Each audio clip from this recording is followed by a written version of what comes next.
क्या सच में हमारे पास मन है? इसका क्या प्रमाण है कि हमारे पास मन है? मन नाम की चीज़ ही ऐसी है, हम बोलते हैं मेरे मन में ख्याल आया, पर आप ख्याल बोलते हो पर आप ख्याल दिखा नहीं सकते।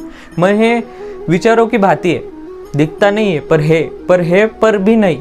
पर इसका प्रमाण क्या है? कोई बता नहीं सकता। अगर मैं आपसे पूछूं आपका मन कहाँ है तो आप क्या बताओगे कि मोबाइल देख रहा है?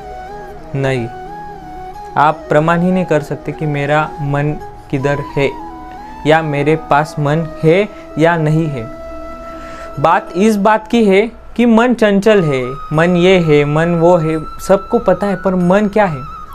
इतना विचित्र शब्द है मन कि इंग्लिश में भी इसका कोई शब्द ही नहीं है। मन हम माइंड कहते हैं मन को, तो इंग्लिश में भी इसका कोई मतलब परफेक्ट शब्द नहीं है मन को। पर मन ऐसी चीज़ है ना, आप ये वीडियो भी देख रहे हो ना, पर आपको कोई अलग ही विचार में लेके जाएगा। ये है मन। मन का अस्तित्व का एक ही प्रमाण है, आपका अस्तित्व, आपके शरीर का अस्तित्व है तब तक आपका मन है। जब आपकी मृत्यु होगी तब आपका मन भी, जब तक मुक्त नहीं होगा तब तक मन भी जन्म लेते रहेगा। वो है आपका मन। जब ये मन मुक्त होता है तब ये मन उन्मन होता है।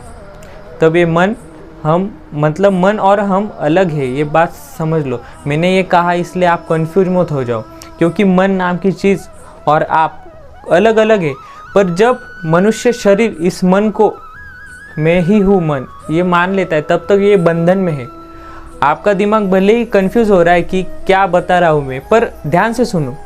आप और मन अलग अलग है, परंतु आप क्या करते हो? मन को जो चाहिए वो चीज़ करते हो, इसलिए क्या हो जाता है, आप खुद को मन समझ लेते हो।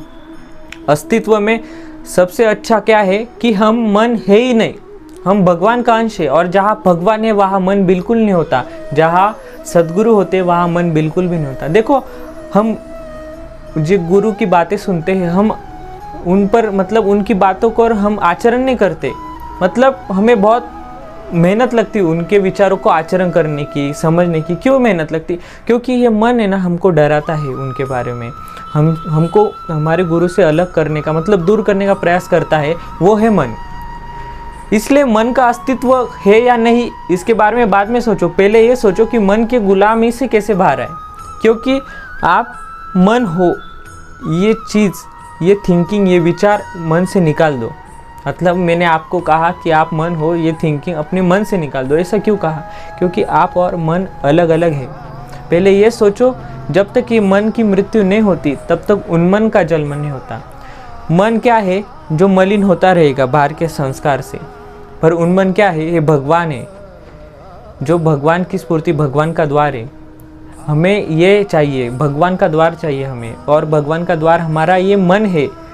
मन का अस्तित्व सिर्फ भगवान तक लेके जाने का मार्ग है, परंतु मन भगवान बिल्कुल भी नहीं है। मन, जहाँ मन है वहाँ भगवान का अस्तित्व है, परंतु जहाँ मन नहीं वहाँ साक्षात भगवान है।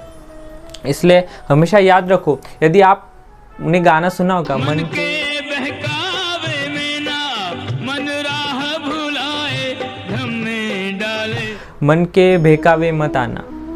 क्यों कहा है?